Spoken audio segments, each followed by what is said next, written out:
নমস্কার, Binoy Ghosh. Welcome to my educational channel. আজকে আমি একটি নতুন কিছু শেয়ার, যে শেয়ারগুলি আগামী সোমবার থেকে একটা ভালো এফেক্ট দিতে পারে, এরকম একটি বড় গোল্ডেন অর্থাৎ নিউজ এসেছে। যে নিউজটা ডিক্লেয়ার করেছেন আমাদের ফিনান্স মিনিস্টার নির্মলা সীতারামন, সেই নিউজটা সম্বন্ধে আমি একটু আপনাদের বলি। এই নিউজটা হলো গভর্নমেন্ট, সেন্ট্রাল গভর্নমেন্ট এবং মিনিস্ট্রি অফ ফিন্যান্স, আমি এখন তিনটি শেয়ার নিয়ে বলবো, যে তিনটি শেয়ারের উপর একটা আগে ছিল মিনিরত্ন, এখন সেটাকে অলরেডি নিয়ে চলে এলো একটা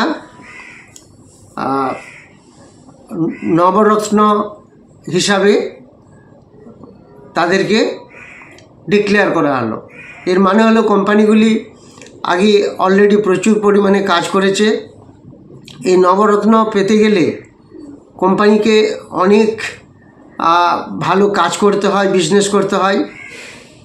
যেমন ধরুন, গত 5 বছরে যারা 3বার অসাধারণ মেমোরেন্ডাম অফ আন্ডারস্ট্যান্ডিং রেটিং পেয়েছে, একমাত্র তারাই এই নবরত্ন মর্যাদায় দীক্ষিত হতে পারে, মর্যাদা পেতে পারে। তো সেই রকম 3টি স্টক আমি বলবো। আরও কয়েকটি স্টককে উনি করেছেন, তারা অলরেডি মিনিরত্নে ছিলেন, তার থেকে হয়েছে নবরত্নতে এসেছেন। এই 3টি সেক্টরই, এটি সবই এনার্জি সেক্টরের স্টক। সেই স্টকগুলি আপনারা জানেন, দামও খুব কম এবং গত দিনে প্রচুর রিটার্ন দিয়েছে। এবং সেই স্টকগুলি যেহেতু নবরত্ন অলরেডি মর্যাদায় ভূষিত হলো, এটা শুক্রবার নিউজটি বেরিয়েছে, সেই জন্য ভিডিওটি আমি আজকে করলাম। এটা করতে গেলে, এই নবরত্ন পেলে কোম্পানির যে বেনিফিট, সেটা হচ্ছে 1000 কোটি টাকা বিনিয়োগ করতে পারে without any permission of central government. তার মানে নবরত্ন পাওয়ার উদ্দেশ্য হলো সে 1000 কোটি টাকা যে কোনো সময় বিনিয়োগ করতে পারে। শুধু তাই নয়, এর সাথে সাথে কোম্পানির যে মূলধন, সেই মূলধনের 30% কোম্পানি যে কোনো সময় বিনিয়োগ করতে পারে, যদি কোম্পানি ভাবে যে এই প্রজেক্টটি সাকসেসফুল প্রজেক্ট। এই সমস্ত অ্যাওয়ার্ড পায় এবং দেয়া হয় যদি নবরত্ন মর্যাদায় ভূষিত হয়। এবার নবরত্ন মর্যাদায় ভূষিত হলে কোম্পানি কি কি এক্সট্রা করতে পারে দেখুন। যৌথ উদ্যোগে অংশগ্রহণ করতে পারে, তার সাথে সাথে মৈত্রী গড়ে তুলতে পারে এবং বিদেশে সহযোগী প্রতিষ্ঠান স্থাপন করতে পারে। অর্থাৎ মিনিরত্ন থেকে যখন নবরত্নে আসে, তখন কোম্পানি এই সুযোগগুলি তারা পায় করার জন্য। তাহলে এরকম ধরনের সমস্ত কিছু সুযোগ সুবিধা দেয়া হয় কাদের? যারা মিনিরত্ন থেকে নবরত্নে আসে এবং গত 5 বছরে 3বার অসাধারণ MOU রেটিং পায়, তাদেরকে দেখে জাজমেন্ট করে দেওয়া হয়। এরকম 3টি স্টক নিয়ে আমি আলোচনা করছি। তার মধ্যে প্রথম স্টক যেটা আমি বলবো, সেটা হচ্ছে National Hydroelectric Power Corporation. এই National Hydroelectric Power Corporation সম্বন্ধে আমি আরেকটু বলবো। তার আগে আপনাদের জানাই, যারা 15ই সেপ্টেম্বর অফলাইন ব্যাচে ক্লাস করতে চায় তারা যোগাযোগ করবেন। হোয়াটসঅ্যাপ নাম্বার দেওয়া আছে, সবাই হোয়াটসঅ্যাপে যোগাযোগ করবেন। আর যারা টেলিগ্রাম চ্যানেলে আসতে চায় তারা যোগাযোগ করবেন। আর অক্টোবর মাসের শেষের দিকে একটি অনলাইন ব্যাচ শুরু হবে, যোগাযোগ করতে পারেন। এই কোর্সের মধ্যে যেটা আছে, ফান্ডামেন্টাল, টেকনিক্যাল, চার্ট, প্যাটার্ন, ক্যান্ডেলস্টিক্স সমস্ত কিছু দেখানো হয়। লাইভ মার্কেটে ক্লাস নেওয়া হয়, স্টক সিলেকশন দেখানো হয় এবং কিভাবে স্টক সিলেকশন করে ইন্ট্রাডে ট্রেডিং, সুইং ট্রেডিং এবং অপশন ট্রেডিং হয়, তার ফর্মুলা সেটিং করে দেখানো হয়। এই সমস্তগুলি এর মধ্যে দেখানো হয়। এবার NHPC সম্বন্ধে আমি একটু বলছি। NHPC ফেস ভ্যালু তো জানেন 10 আছে, বুক ভ্যালু আছে 38, ডিভিডেন্ড দেয় 2% মতো, প্রাইস চলছে 96-এর কাছাকাছি। 3 ইয়ার CAGR যদি দেখেন লাস্ট 3 ইয়ার্সে সেলস 2% ইনক্রিজ করেছে, প্রফিট 5%, ডেপ্ট 0.77 থেকে 0.82, ROE এর আছে 10, ROC আছে 7, EPS আছে 3.6 এবং প্রমোটার FIR কাছে আছে 67% শেয়ার, 7% শেয়ার, 10% শেয়ার। এটা হচ্ছে NHPC ফার্স্ট স্টক আমি বললাম। এবার সেকেন্ড স্টক হলো রেলটেল। রেলটেলের ফেস ভ্যালু 10 এবং এর বুক ভ্যালু 57, প্রাইস চলছে এখন 491, 3 ইয়ার CAGR আছে, সেলস আছে 20% গ্রোথ করেছে এবং প্রফিট 3% গ্রোথ করেছে। ডেপ্ট free company RailTel, very minimum ডেপ্ট 0.03%, that is negligible, that is ডেপ্ট free. এর ROE আছে, দ্যাট ইজ রেলটেলের ROE আছে 14, ROC আছে 17, EPS আছে 7.6, প্রমোটার FIR আছে 7322। এটা গেল রেলটেল। এটিও নবরত্নে একে ভূষিত করা হয়েছে। আরও একটি স্টক, সেই স্টকটির নাম হচ্ছে SJVN। SJVN এর পুরো নামটা আপনারা জানেন কিনা জানি না, আমরা SJVN নামে পরিচিত।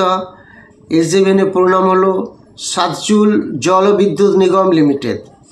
সাতচুল জলবিদ্যুৎ নিগম লিমিটেড, শর্টে আমরা বলি SJVN। এগুলি সবই পাবলিক সেক্টর ইউনিট। এটার দাম, এটার বুক ভ্যালু আছে 25 মতো, আর ফেস ভ্যালু 10, প্রত্যেকটারই ফেস ভ্যালু 10। এর ডিভিডেন্ড দেয় খুব সামান্য পরিমাণ 1.8%। এর প্রাইস আছে 133 টাকার কাছাকাছি। 3 ইয়ার CAGR সেলস মাত্র 3% গ্রোথ হয়েছে। ডেপ্ট আছে 0.47 থেকে একটু বেড়েছে 0.6 হয়েছে। ROE আছে 6, ROC আছে 7, EPS আছে 2.3, প্রমোটার্স FIR আছে 81 + 2 + 4, অর্থাৎ প্রমোটারের কাছে 81, FIR কাছে 2, DIR কাছে 4। তাহলে আলটিমেটলি আমরা 3টি স্টক নিয়ে আলোচনা করলাম। আমি ফান্ডামেন্টালগুলি আপনাদের একটু বললাম। এবার 3টির মধ্যে কোন শেয়ার ভালো আপনারা বুঝতে পেরেছেন কোন শেয়ারটি ভালো।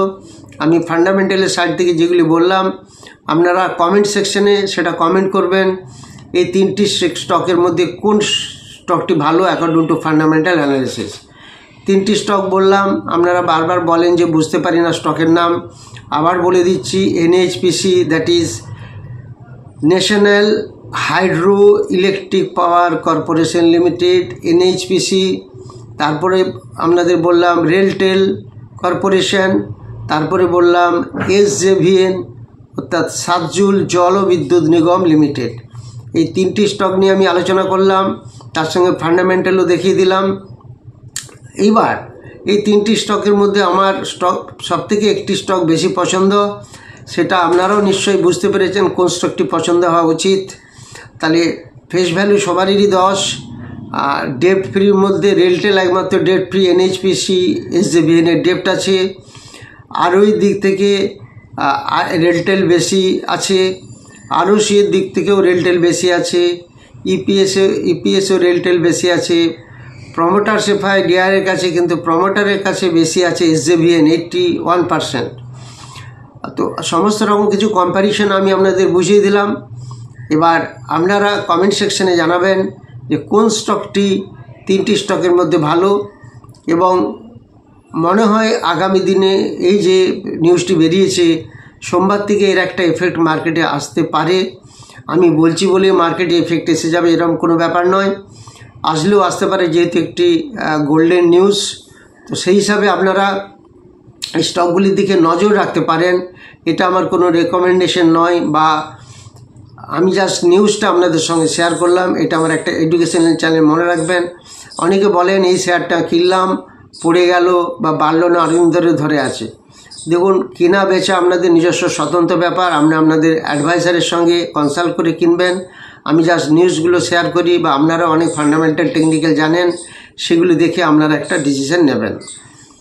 যারা 15 সেপ্টেম্বর ব্যাচে ক্লাস করতে চান তারা যোগাযোগ করবেন হোয়াটসঅ্যাপে, এবং যারা অক্টোবরে অনলাইন ব্যাচে ক্লাস করতে চান তারাও যোগাযোগ করবেন। যারা টেলিগ্রাম চ্যানেলে আসতে চান তারাও যোগাযোগ করবেন। এই 3টি শেয়ারের মধ্যে সবথেকে কোন শেয়ারটি ভালো সবাই তো বোঝে না। যদি ইউটিউবতে একটু আপনারা লিখে দেন, আমি তো মোটামুটি বুঝিয়ে দিলাম ইনডাইরেক্টলি, আপনারা ইউটিউবে কমেন্ট সেকশনে লিখে দেবেন, কারণ অনেকেই জানেন না বা বুঝতে পারেন না। তাহলে আপনারা যদি সবাই মিলে সাপোর্ট করেন তাহলে তারাও বুঝতে পারবে যে এই স্যারটা মনে হয় ভালো অ্যাকর্ডিং টু ফান্ডামেন্টাল অ্যানালিসিস।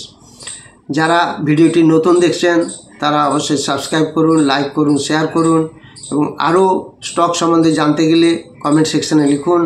পরের ভিডিওতে আমি বলার চেষ্টা করছি। Thank you very much for watching my video.